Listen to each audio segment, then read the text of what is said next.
할렐루야. 하나님의 은혜와 평강이 이 아침에도 여러분들과 함께하길 바랍니다. 오늘 우리에게 주시는 하나님 말씀은 출애굽기 2장 1절에서 10절까지의 말씀입니다.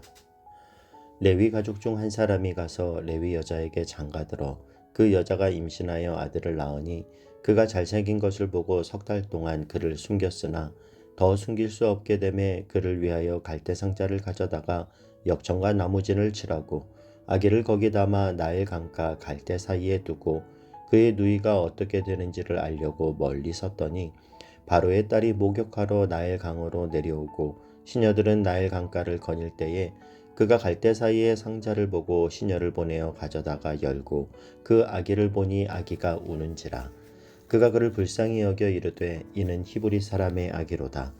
그의 누이가 바로의 딸에게 이르되 내가 가서 당신을 위하여 히브리 여인 중에서 유모를 불러다가 이 아기에게 젖을 먹이게 하리이까. 바로의 딸이 그에게 이르되 가라 하매 그 소녀가 가서 그 아기의 어머니를 불러오니 바로의 딸이 그에게 이르되 이 아기를 데려다가 나를 위하여 젖을 먹이라. 내가 그 삭을 주리라. 여인이 아기를 데려다가 젖을 먹이더니 그 아기가 자라매 바로의 딸에게로 데려가니 그가 그의 아들이 되니라. 그가 그의 이름을 모세라 하여 이르되 이는 내가 그를 물에서 건져내었음이라 하였더라. 아멘. 하나님의 약속대로 애굽에 들어간 이스라엘 백성들은 엄청나게 번성하고 강해집니다. 그런 이스라엘의 힘을 꺾기 위해 애굽의 왕 바로는 법령을 내리죠. 히브리 여인들이 해산할 때 여자아이면 살려두고 남자아이면 죽이라. 이스라엘 사람들이 살고 있던 고센 땅 곳곳에 죽음이 선포됩니다. 이처럼 절대 권력자 바로 왕의 누구도 저항할 수도 거스를 수도 없는 명령 앞에 오늘 본문 2장에 보면 모세의 어머니 요게벳이 그 악한 시대적 물줄기 앞에 왕의 명령에 저항하죠. 1절 2절 말씀을 보면요. 레위 가족 중 한 사람이 가서 레위 여자에게 장가들어 그 여자가 임신하여 아들을 낳으니 그가 잘생긴 것을 보고 석 달 동안 그를 숨겼으나, 여기에 나오는 그가 잘생긴 것을 보고라고 하는 표현은요, 아기가 너무 똘망똘망하고 잘생겼다 이런 뜻이 아니고요.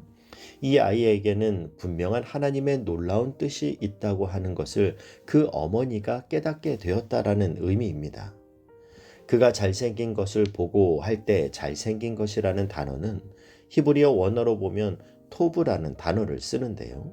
이 토브는 창세기 1장에서 하나님이 천지를 창조하실 때 보시기에 좋았더라 할 때 쓰여진 단어입니다. 지금 모세의 어머니 요게벳이 모세를 하나님의 시선으로 보면서 토브, 하나님이 보시기에 좋았더라 이렇게 표현한 말이라는 거예요. 그러니까 요게벳이 그가 잘생긴 것, 어떤 외적인 조건을 보고 이 아이는 살려야 해 그렇게 생각한 것이 아니라 자기 아들을 하나님이 바라보시는 하나님의 눈으로 바라보았다라는 겁니다.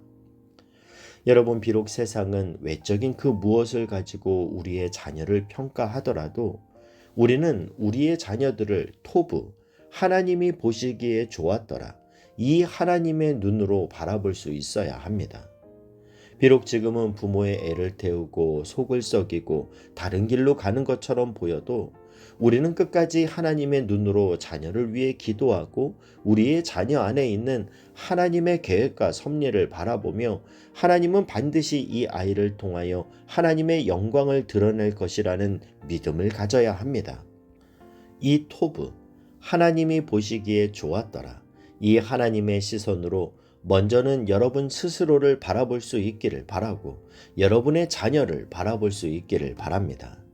그 희망의 시선과 그 희망을 가지고 드리는 우리의 기도에 하나님은 오늘도 신실히 하나님의 섭리를 이루어 가심을 믿는 저와 여러분이 되실 수 있길 주님의 이름으로 축복합니다. 그렇게 부모가 모세를 석 달을 기르는 동안 아이는 커가면서 당연히 울음소리도 커지게 되죠.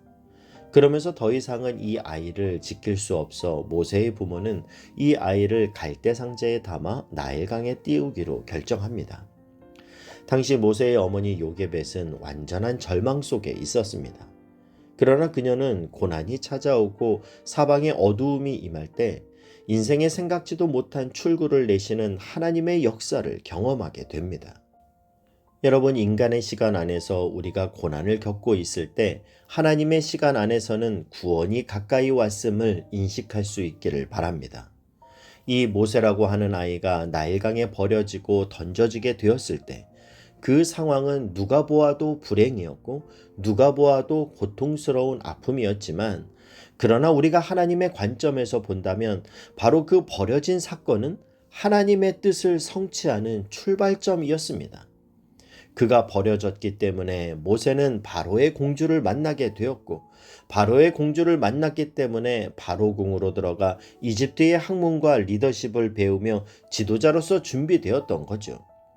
이렇듯 우리가 인생을 살아가면서 이런저런 절망이나 좌절, 모든 것이 끝난 것처럼 보이는 그 현실이 믿음으로 살아가는 사람에게는 오히려 새로운 출발점이 된다는 사실을 기억할 수 있기를 바라고, 이것이 바로 저와 여러분의 믿음이 될 수 있기를 바랍니다. 3절 말씀을 보면요.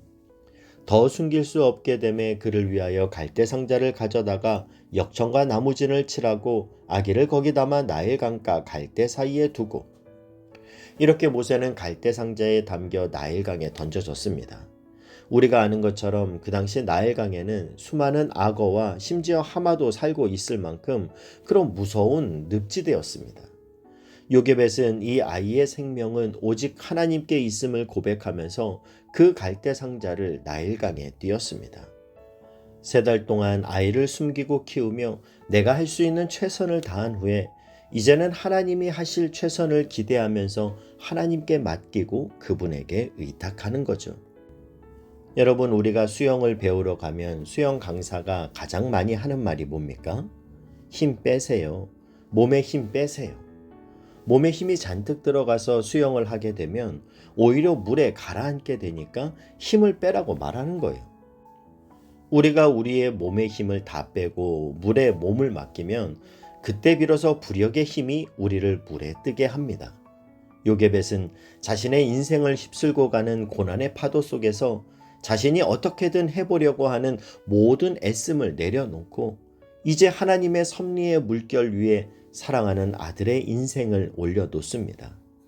오늘 본문에 나오는 갈대 상자의 이 상자라는 단어는 히브리어로 테바라는 단어인데요. 이 단어는 모세가 누웠던 갈대 상자와 노아가 만들었던 방주에만 사용된 단어입니다.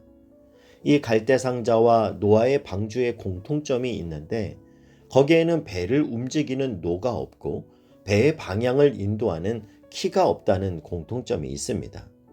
그저 물결치는 대로 흘러가는 거죠. 어떤 물결입니까? 바로 하나님의 섭리의 물결입니다. 여러분, 우리는 섭리라는 단어를 우리의 지난 날을 되돌아보며 모든 것이 하나님의 섭리였구나, 그렇게 말합니다. 믿음의 고백이죠. 그런데 우리는 보다 적극적으로 이 섭리를 대할 필요가 있습니다. 섭리는 지난 과거에 대한 회상뿐만 아니라 오늘도 그 하나님의 섭리가 나의 인생 가운데 함께 하시고 나를 신실하게 인도하고 계심을 믿는 것, 그것이 바로 섭리 신앙입니다. 4절 말씀도 보면요.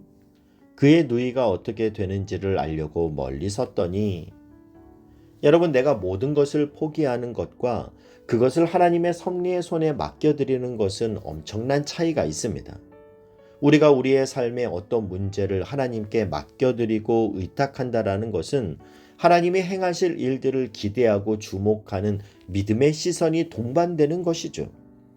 모세의 누이 미리암은 그런 하나님의 일하심에 대한 기대를 가지고 그 갈대 상자를 계속 바라봤던 겁니다. 하나님이 어떻게 이 일을 행하실지를 주목하며 바라보는 거예요. 그랬더니 어떤 일이 일어났습니까? 5절 6절 말씀을 보면요. 바로의 딸이 목욕하러 나일 강가로 내려오고 시녀들은 나일 강가를 거닐 때에 그가 갈대 사이의 상자를 보고 시녀를 보내어 가져다가 열고 그 아기를 보니 아기가 우는지라. 그가 그를 불쌍히 여겨 이르되 이는 히브리 사람의 아기로다. 나일강에 떠내려가는 그 모세를 담은 갈대 상자는 바로왕의 공주가 시녀들과 목욕하러 나온 그곳까지 정확하게 흘러가게 되고 그들은 갈대 상자에 담긴 모세를 발견하게 됩니다. 여러분, 이것이 바로 하나님의 섭리입니다. 상자를 열자마자 아기가 울기 시작하고 아기가 울기 시작하자 바로의 공주의 마음에 국률의 마음이 일어나는 거예요. 여러분, 모세는 하루하루 커가면서 울음소리 또한 커져서 더 이상 키울 수 없어 나일강에 던져지게 됐습니다.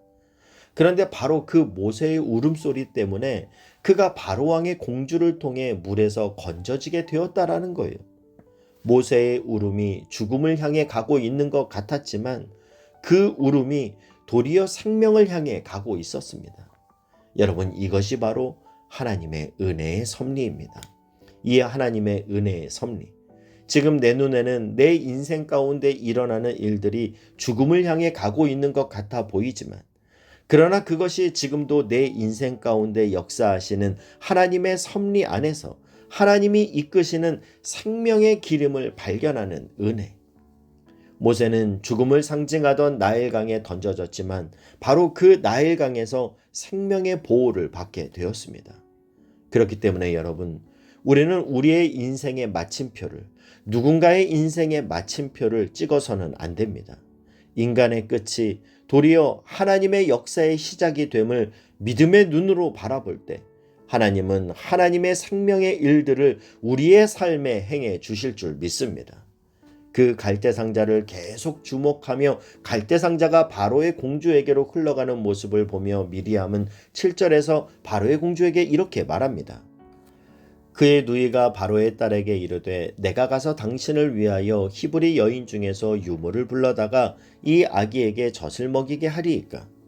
그러자 바로의 공주는 내가 삭을 주리니 이 아기를 여인에게 데려가 젖을 먹이게 하라 말하죠.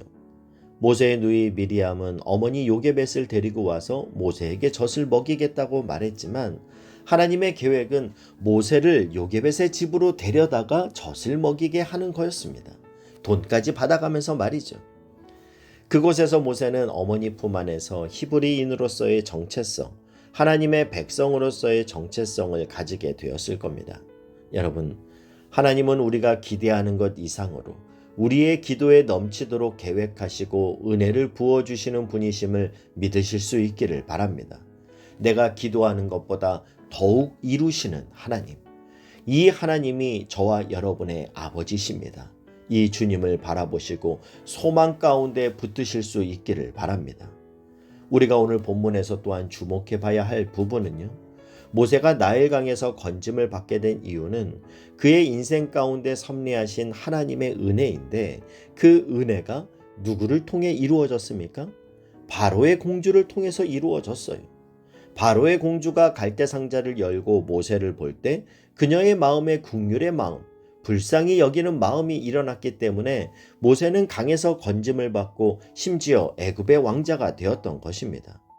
여러분, 우리 인생이 바로 마치 갈대상자에 누워 죽음을 향해 가고 있던 모세와 같은 인생이었습니다.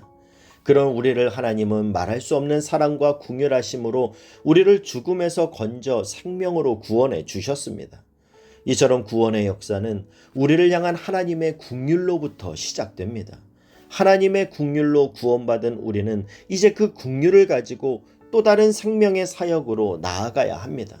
바라기는 죽음의 갈대상자를 생명과 구원의 갈대상자가 되게 하신 하나님의 이 은혜의 섭리가 먼저는 저와 여러분의 삶에, 그리고 여러분의 자녀들의 인생길 가운데, 그리고 우리의 교회에 왕성하게 일어날 수 있기를 축복합니다.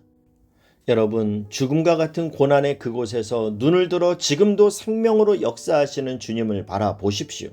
주님은 오늘도 내 삶의 역사와 이 땅의 역사를 주관하고 계십니다. 그 주님을 향한 시선을 우리가 놓치지 않을 때 갈대상자의 기적은 우리의 믿음을 통해 오늘도 일어나게 될 줄로 믿습니다. 기도하겠습니다. 사랑하는 하나님, 지금도 놀라운 하나님의 섭리의 손길로 나와 함께 하시는 주님을 믿음의 눈을 열어 보게 하시고 내가 기도하는 것보다 넘치게 역사하시는 하나님의 일하심을 신뢰하며 오늘의 발걸음을 두려움 없이 가게 하여 주시옵소서. 예수님의 이름으로 기도하옵나이다. 아멘.